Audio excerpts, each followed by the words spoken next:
like dimensions and the possibility of other lives out there, because I mean the Milky Way is just basically a speck of salt in I whole. don't think about those things. I love thinking I about live it. in the present. I'm enjoying this life. If I step out, I'll figure it out. You'll figure it out. When I step no, out. okay, but hear me out, right? They say that sometimes your dreams. They say your dreams sometimes is either you from another dimension visiting you to let you know that this is how you're living your life in that dimension, or sometimes it's just future you coming to tell you that, listen, this is how your life is going to be, but you just need to catch up. I think it's a great idea to entertain, Very interesting. Please let us know in the comment section what your belief systems are regarding Diana's profound theory this morning. We'll be right back shortly after the short commercial break with entertaining news.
E-Ticket, your online ticket solution for events and event marketing, bringing you ease of mind and making sure that your event gets out there.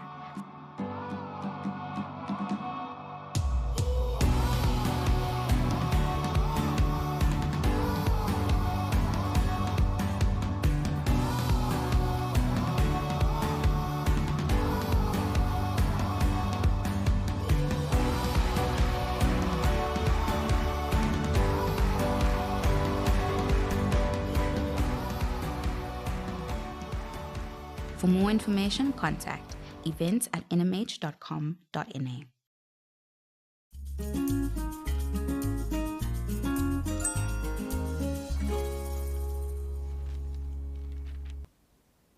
Now, one thing Aina and I find joy in is bringing you peculiar and bizarre news. Starting off, a handbag smaller than a grain of salt sells for over 63,000 US dollars. You heard that right, 63,000 US dollars. You see, right there, it looks like any other normal bag. But it is a minuscule handbag measuring just 657 by 222 by 700 microns, or less than 0.03 inches wide, and it sold for over 63,000 at an online auction on Wednesday. Barely visible to the human eye, the fluorescent yellowish green bag is based on a popular Louis Vuitton design, though it is the work of a New York art collective, not the luxury label itself. Dubbing its diminutive creation microscopic handbag, the Brooklyn-based group Mischief claims the bag is narrow enough to pass through the eye of the needle and is smaller than a grain of sea salt. The object was made using 2-photon polymerization, a manufacturing technology used to 3D print microscale plastic parts. It was sold alongside a microscope equipped with a digital display through which the bag can be viewed. The sale was hosted by Jupiter, an online auction house founded by American musician, record producer, and designer Pharrell Williams. Although Williams currently serves as Louis Vuitton's creative director of menswear, Mischief's chief creative officer Kevin Weisner previously told the New York Times that the collective had not sought his or the French label's permission to use its logo or design. Pharrell loves big hats, so we made him an incredibly small bag, he told the newspaper. So that's it, life size. Wow, what? Yeah. That's how big the bag is. In real life? Yes. For how much? 63,000 US dollars. Will you buy it? Why?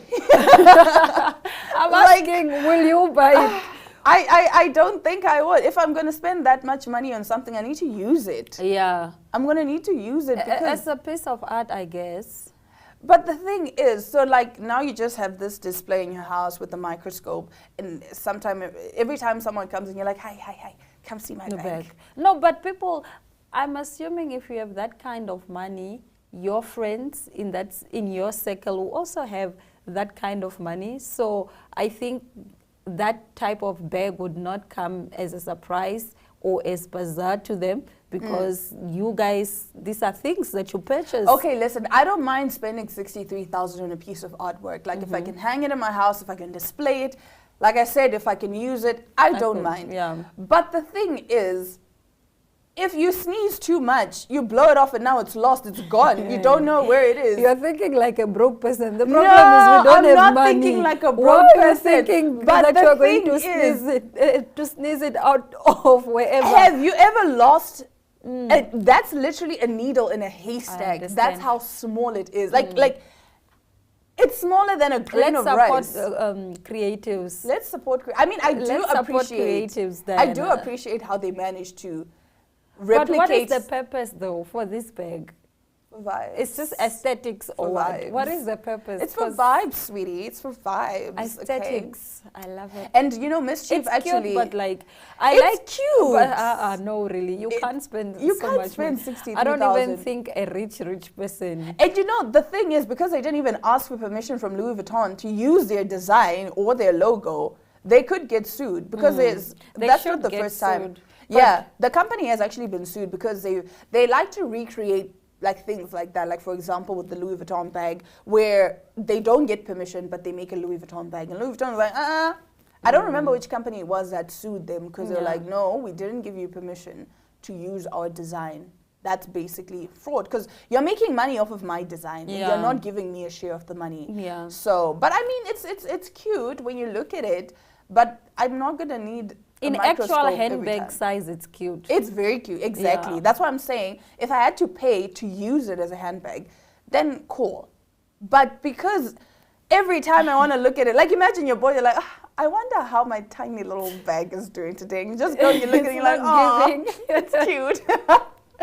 Moving over to some, I don't know if this news is giving or not giving, but you decide. It's giving rich people vibes. You let me know. Oh, today we are on this rich I told you we're in our bag era. Oh, love it. Now, Kim Kardashian bought her own glam team and lighting to the most important photo of her life, her driver's license. Kim Kardashian added she wanted to retake her driver's license photo ahead of her 42nd birthday and reserved the entire DMV to shoot the image. This is the most important photo you'll ever take in your life, Kardashian says of the challenge of shooting her driver's license image.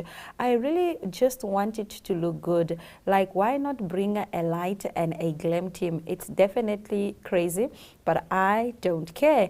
Kardashian describes how she was so nervous about getting her driver's license image taken, and she had to make sure to have the photo approval.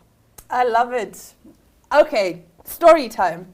When I renewed my passport, right, I didn't have a glam team, but I did walk around with like my makeup and stuff.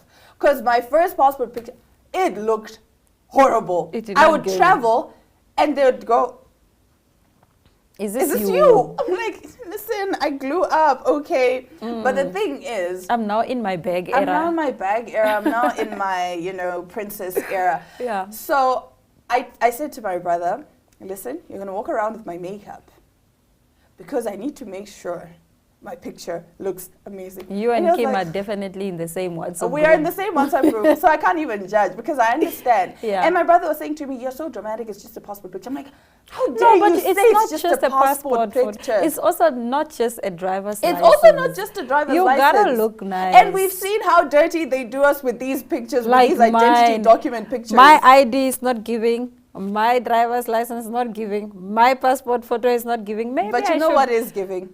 My passport picture.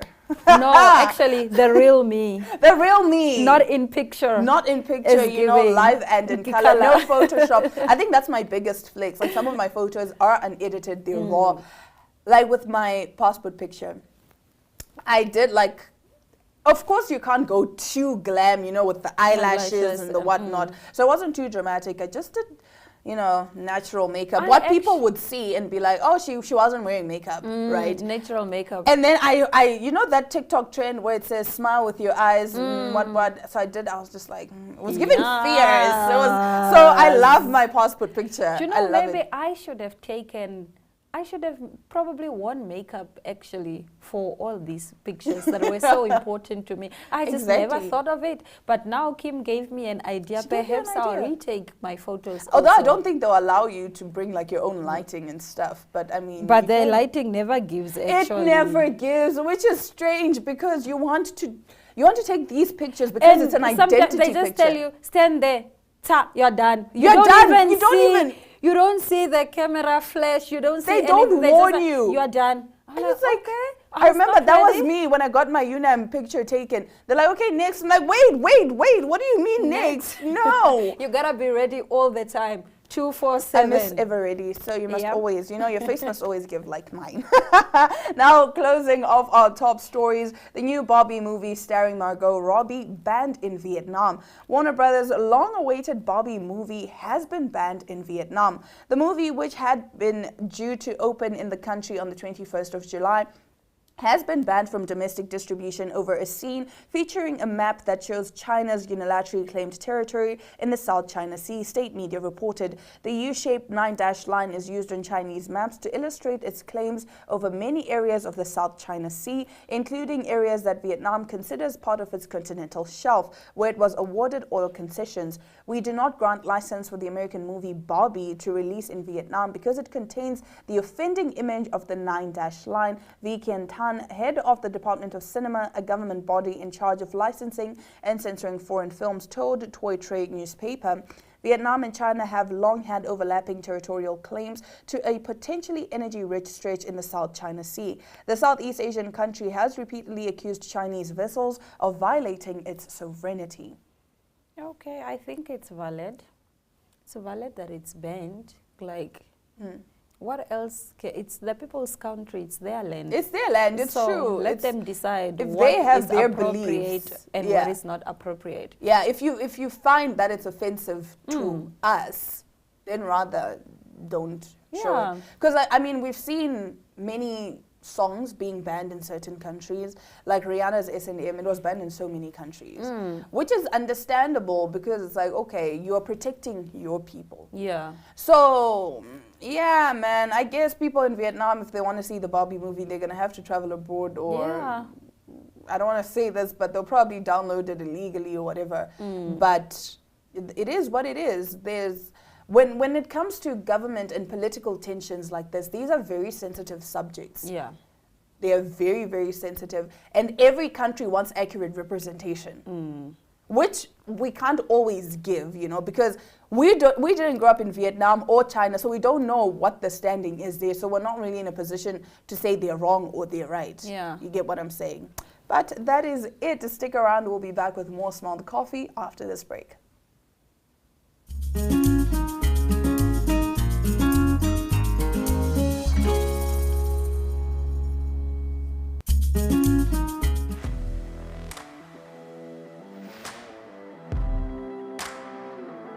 Hello and welcome to today's Sports Rep Show. I am your host, Jesse Jackson Kauraifa.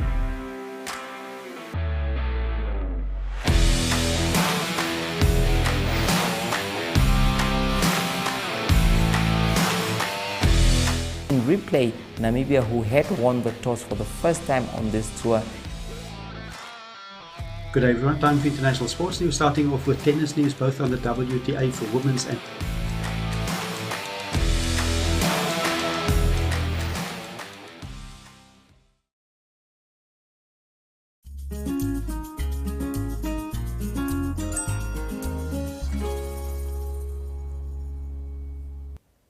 Now, JP Kotze joins the Irongo team in studio to talk about the upcoming Chatubiki Ball event. Let's take a look.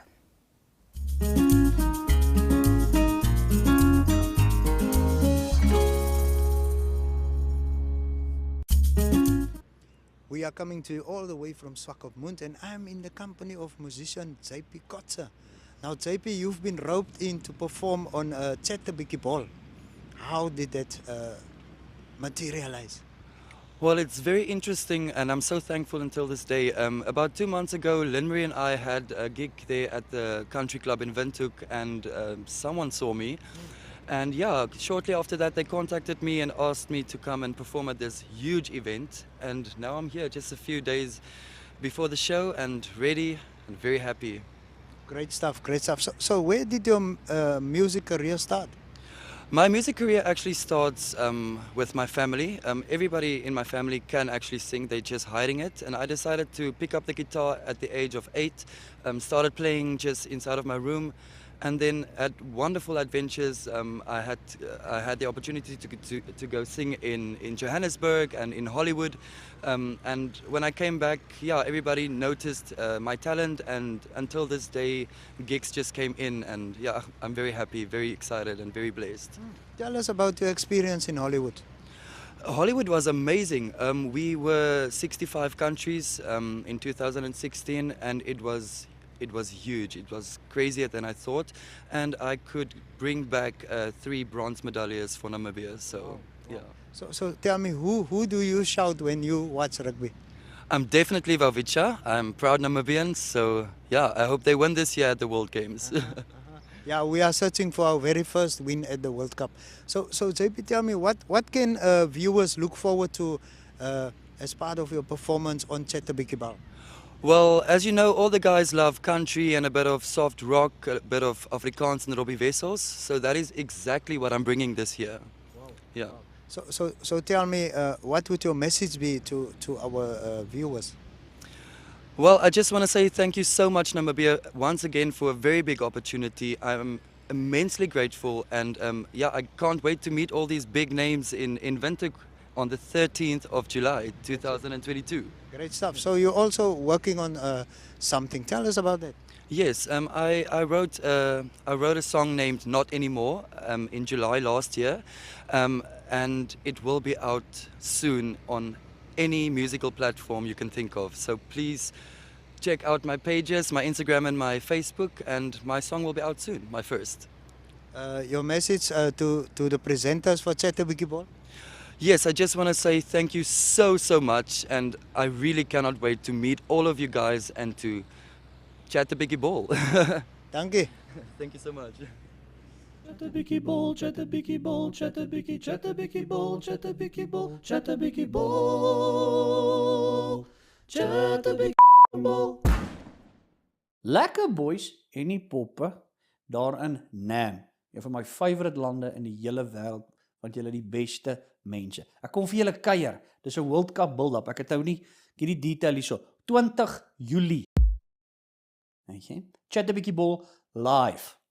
Alright. Dis ek, Porrie, ons almal weet hy's 'n miljoen mense. Nick Mallet, die strydste shooter en seker die slimste rugby kommentator in die hele goedjies. En JP Kotze, ou JP Kotze, hy gaan vir ons so tussen 'n musiekie maak en 'n gitaar slaan. Boys, dit gaan fun wees. Julle weet hoe werk ons sê ding soos hy is, soos julle hom moet hoor. Soos wat ons almal dit ken. Karida. Soos wat ons almal hom ken. Daar om die braaie en die goed. Chat ons bietjie rugby in hierdie build-up tot die World Cup. Dis R300 per persoon 'n kaartjie. Dis by e-ticket, op die kaartjies op die link by e-ticket. Julle kan gaan kyk by my op die Radio Raps page op Instagram en op Facebook is dit daarso, dis by die Windhoek Country Club. Het ek nou alles nie gelees. Baie dankie aan die borg ook. Kase Lager, die Republikein en dan King Price Namibia, want prys maak saak. Kry asseblief jou kaartjie. Ons het laas ook die issue gehad toe ek die stand-up daar gedoen het en die vorige chatballs, dan kom almal op nommer 99.99 en dan is dit vol. En dan is almal vir my in en daar's chirpies. Asseblief. Sien julle in Nam, ons sien verskriklik uit. Afvat hy.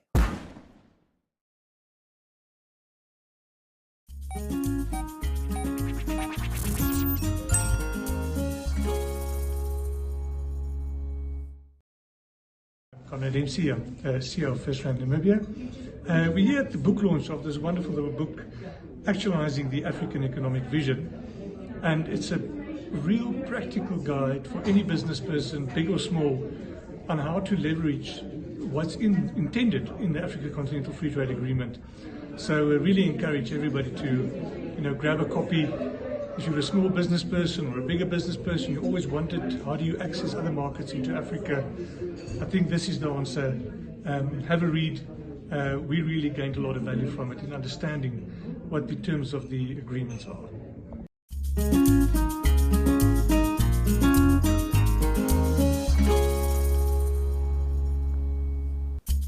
That was the First Rand Namibia Group CEO Conrad Dempsey during the launch of a book titled Actualizing the African Economic Vision, a practical handbook on the AfCFTA. It said the book will help small and medium enterprises to leverage everything encompassed in the trade agreement. I love that. It's always good when, young people or business-minded people are empowered in this country. Definitely. Yeah. Especially small and medium enterprises.